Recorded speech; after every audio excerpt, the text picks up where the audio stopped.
Now we're going to read aloud an essay, two actually. Firstly, this is Adrian Martin's Ruptures, 5 Propositions on Claude Chabrol. 1.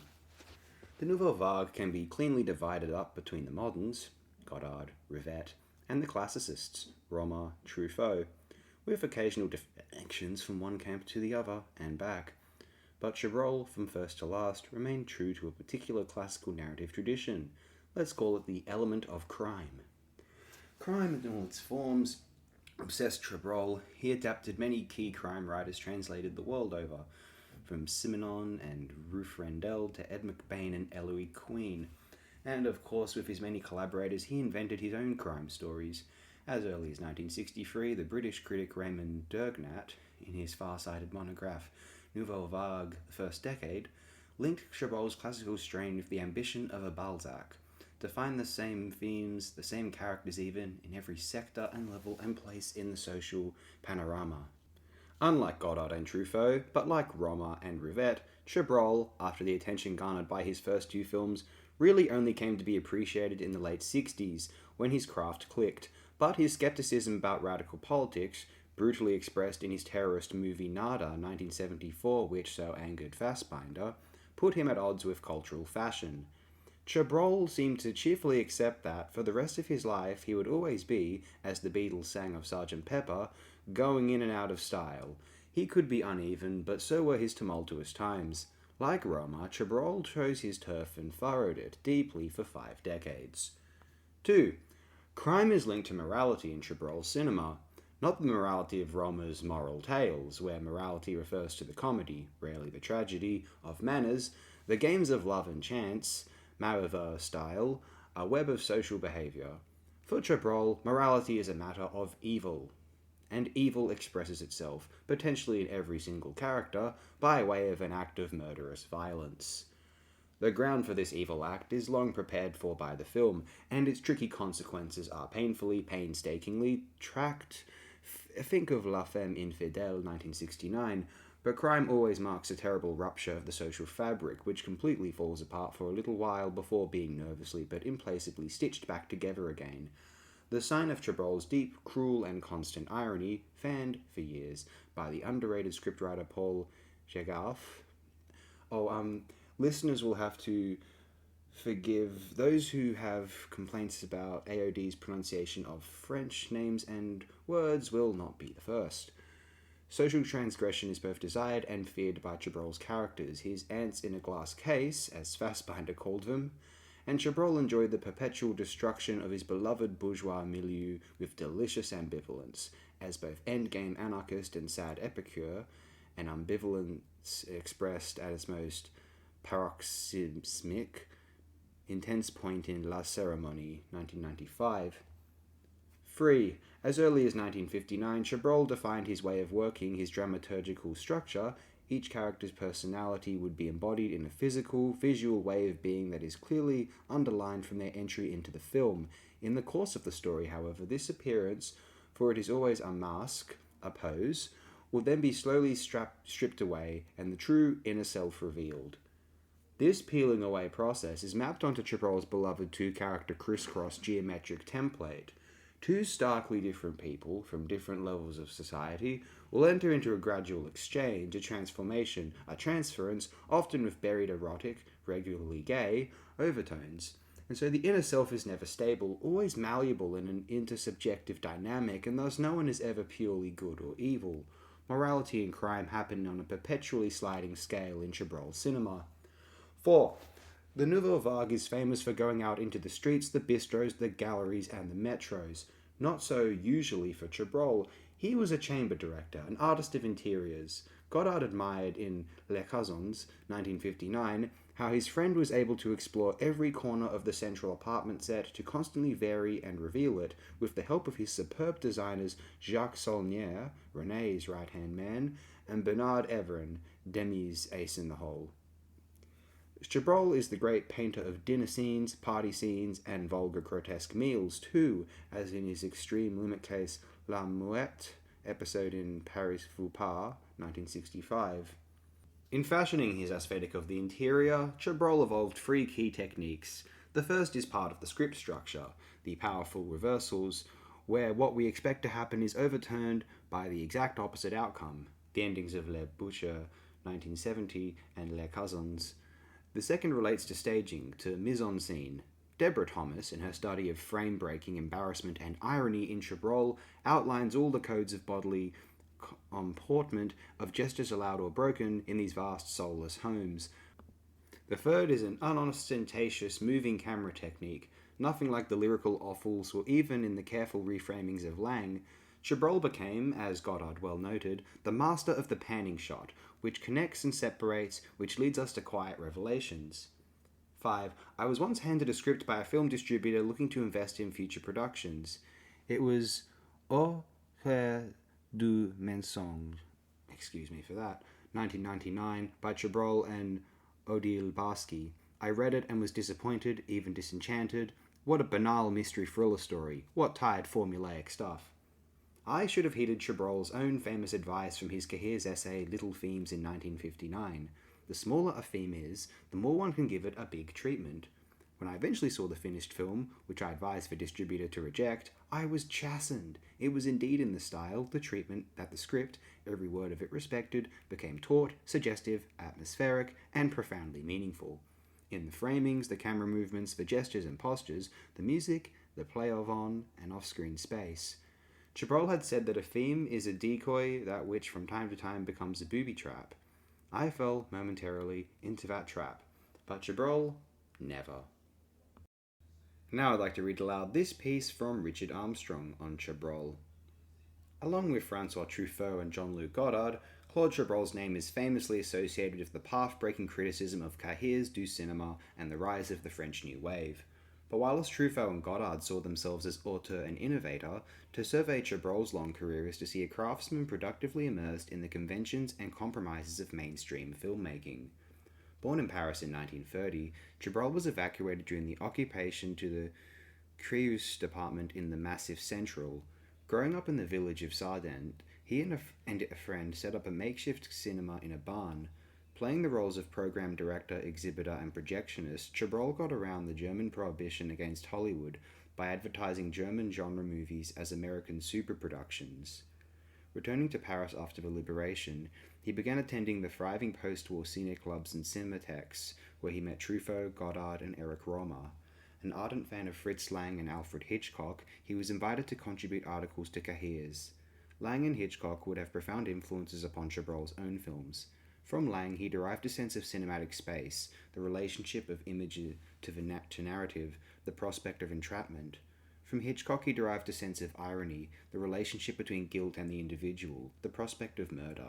Supporting himself by working at the Paris publicity office of 20th Century Fox, in 1957, Chabrol and Rohmer published an influential book on Hitchcock. Returning to Sardin the same year, Chabrol shot his first film, Le Beau Serge, 1958, with an inheritance from his first wife. Chronicling a young man's return to the village where he grew up and his encounter with a now dissolute and alcoholic friend, Le Beau Serge is considered a founding moment of New Wave cinema. Simple and direct in its account of youthful lives and unfolding against a rugged landscape and cast of unknowns, the film's mastery of story and image is typical of Chabrol. For sight and sound, Le Beau Serge was a film cut out with hatchet blows. Again featuring actors Gerard Blaine and Jean-Claude Brialy, Les Cousins 1959 traced the fortunes of a pair of Parisian students, one from the country, one from the city. Another detailed portrait of youth, the film is suffused with Chabrol's own preoccupation with the interaction between decency and flaw in an imperfect world. In an intricate sequence of events, Les Bonnes Femmes, 1960, charted the dreams of four Parisian working girls. The film's feeling for human foibles coupled with ironic detachment are key to Chabrol's perennial elaboration of bourgeois morality, moral compromise, murder, and guilt. In the 1956 Cahir's review of the Hollywood thriller Kiss Me Deadly, 1955, Chabrol wrote that director Robert Aldrich had created brilliantly out of the worst, most lamentable, the most nauseous product of the genre fallen into putrefaction. Whilst the mid-1960s is not regarded as his most interesting period, like Lang and Aldrich, Chabrol showed that he could turn his hand to a range of genres and sources. The director has made thrillers, spy spoofs, a war film, and over the years has adapted, amongst others, the work of Patricia Highsmith, Ed McBain, Ruth Rendell, Ellery Queen, Henry Miller, and Georges Simenon. Arguably, his critical fall from grace owed something to a classical lucidity of approach that was out of favour in the mid 1960s. Writing of Hitchcock, Chabrol had drawn attention to an interdependence of form and subject, but Hitchcock's own critical stock fell at this time, while Chabrolian irony, was increasingly regarded as cynicism. Another Hollywood figure with whom Chabrol has been compared is Billy Wilder, also derided for his cynicism. Les Bonnes Femmes closes with a young woman in a dance hall accepting an invitation to dance from a man whose face we do not see. Over his shoulder, she smiles and the camera tracks out to reveal a globe, spinning and glittering above them. Leaving the woman to what may be a pathetic fate and apparently content with a world that continues on its way, led critics to charge Chabrol with apathy, but as Tom Milner argued in 1970, a true cynic would not consider the world's daily course even worthy of comment, so universal is pathetic fate. Such is the essence of the critical dispute over Wilder that raged in the 1960s and 1970s, but given the widespread decline of religious faith in the 20th century, both directors seemed equally attuned to protagonists compromised in a world in which notions of right and wrong have become relative rather than absolute. Given the unpredictability of experience without propositional revelation to guide us, Chabrol seems to suggest the woman's optimism could be well founded. Seen by this light, Chabrol's country cousin becomes corrupted by circumstances rather than by an evil cousin. The schoolteacher in La Bouche, 1969, becomes guilty of harbouring the killer not because it is a sin to kill, but because in this instance the innocent schoolteacher could not help feeling for the killer. Like Wilder, protagonists mired amidst the contingencies of an imperfect world, Chabrol's inhabit a universe consisting not of blacks and whites, but of shades of darkness and light. Related to Chabrol's moral detachment, Richard Combs observed in 1987, there are moments of caricature, even vulgarity in Les Cousins, as there are in 1960s Wilder projects such as 123 1961 and Kiss Me Stupid 1964. Traditionally, the theatre has been frowned upon for its moral ambivalence, but Chabrol and Wilder too share a feeling for reality's masks, and as in Some Like It Hot 1959, there is the air of theatre about La Décade Prodigieuse 1972. Chabrol and Wilder revel in stories about detectives tainted by what they detect. Blood Relatives 1977, like Double Indemnity 1944, features an investigator irrevocably tainted by what he uncovers. With those swooping tracking shots of the lovers strolling through poppy fields in A Double Tour 1960, that's this film actually, which translates into English as Web of Passion, Chabrol also parodies traditional romanticism. Wilder too seemed to desacralize Hollywood romanticism in that assignation in Double Indemnity, awash with Schubert's unfinished symphony. Stylistically classical in an era of modernist flourish, Chabrol and Wilder are realists whose work embodies the moral tone of its time. Attempting to root Le Beau Serge in an extreme realism, Chabrol's camera respects Sardin's topography as it follows characters clear across the village. You are reminded of that famous drunken odyssey down Manhattan's Third Avenue in Wilder's The Lost Weekend, 1945. If works like Marie Chantal contre le Dr. K, 1965, and La Ligne de Demarcation, 1966, now appear to lack Chabrol's distinctive stamp, even the very titles betray a lack of moral complexity. Built upon the customary tension between ethically light and dark characters, Chabrol is called Les Biches, 1968, the first film which I made exactly as I wished. Taken to Saint-Tropez by a beautiful and sophisticated woman she meets in Paris, a young woman becomes caught up in a shadowy menage a trois. Les Biches is often seen as the film in which Hitchcockian Chabrol, an elegantly detached, ironically poised camera which reserves all judgment to itself, as Combs put it, gave way to Chabrol's penchant for Lang's geometric play with narrative space. To French writers, Fritz Lang's films defined theoretical issues relating to space and the shot by situating themselves at the limits of classical practice, thus defining its norms. Lang's Hollywood films at once mastered and exceeded the studio style. Lang captured the sense of modernist cinema by reflecting upon what classicism had made possible long before the revisionist modernisms of the 1960s. As Chabrol's colleague Eric Romer wrote, Lang's films embody the precise example and the most demanding conception of what we mean by mise-en-scene. Distrustful of the new look of Antonioni and his imitators, Chabrol now employed a camera style that did not simply make an issue of his distance from trapped and fraught protagonists, but added, through his manipulation of space, fresh conditions for their destiny. Working alongside producer Andre Genovese, cinematographer Jean Rabier, and editor Jacques Gaillard, Chabrol's simple precision would be his abiding contribution to European art cinema. Les Biches also inaugurated a series of collaborations with Stéphane Audran, whom Chabrol married in 1964. In the Helena cycle, Audran plays a series of intelligent women for whom the contradictions of bourgeois respectability create uncontainable tensions. In La Femme Infidèle, 1969, a man discovers that his wife is having an affair. When he eventually acts, they are both destroyed. La Rupture, 1970, begins as Helena's husband slams their son against a wall. Beside herself in a nightmare controlled by her powerful father-in-law, a Langian Mabuse figure, Helena determines that he will not discredit her and gain custody of her son. The most celebrated film of this award-winning cycle is Le Boucher, which Le Figaro hailed as the best French film since Deliberation. Resigned by romantic disappointment to a respected, if solitary, position as village headmistress, Helena meets and takes to local butcher Popol. Meanwhile, there is a serial killer loose. Appearing at her door one night, Popol begs to be allowed in. Rabier's camera work coolly records Helena's growing despair as she passes out of the high, bright, autumnal streets and into the cluttered, chiaroscuro darkness of her apartment. Chiaroscuro.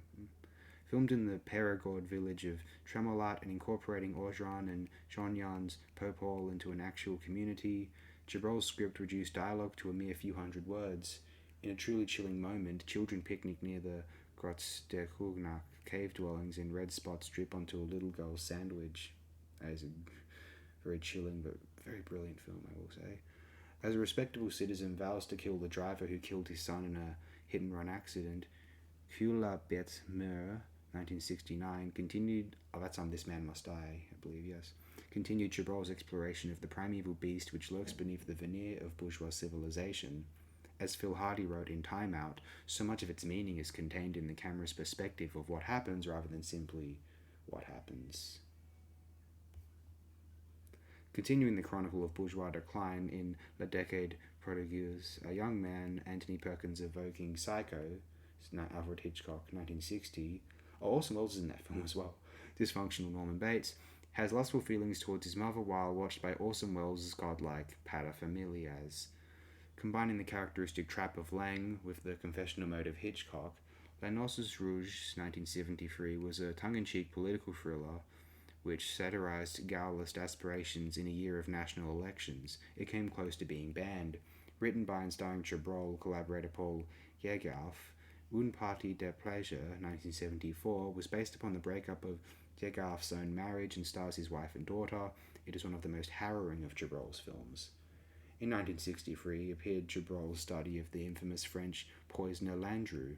In 1978, Chabrol returned to the theme in Violet Noisier, tracing the fate of a young woman who, in 1933, poisoned her parents. Isabelle Huppert's Fragile Beauty adds to a pantheon of delicate Chabrolian roses from Audran onwards, and the film won her the Best Actress award at Cannes. Among the several Chabrols in which Huppert has appeared is La Cérémonie, 1995, in which the director's eye for social and psychological nuance finds ample expression in a Brittany village disrupted by the unholy alliance between a postmistress and an errant housekeeper. In L'Enfer, 1994, Paul, François Cluzet, follows his wife in Chabrolian fashion across a little town. Passing a church, a wedding procession swoops through the open doors. Based on a film by Henri-Georges Clouzot, but never completed, L'Enfer builds a dark tale of sexual jealousy from a succession of small but disturbing details. In 1990 appeared Dr. M, Chabrol's tribute to Lang, and a compelling, though difficult meditation on contemporary morality shot in a Berlin on the verge of reunification. Highly regarded as one of French cinema's elders, Chabrol has worked with many of the best actors and technicians of the post-war period. Although occasionally contentious, Une Affaire des Femmes' account of wartime Vichy French collaboration led to violent protests when it was released in 1988, his work seldom generated by the cinephiliac excitement attending Godardian Experimenta or drew the devoted crowd that followed Truffaut. Yet for Ginette Vincendieu, The bulk of Chabrol's work elicits a comfortable quality which is far from unpleasurable. The best of them belong in a pantheon alongside Vintage, Lang, and Hitchcock. We've previously discussed Claude Chabrol very early on this program, actually.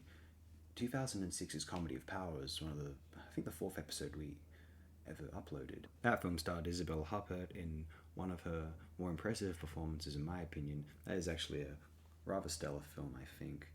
In any case, this has gone on for a little bit now. Thanks everyone for your time, if you have so indulged it.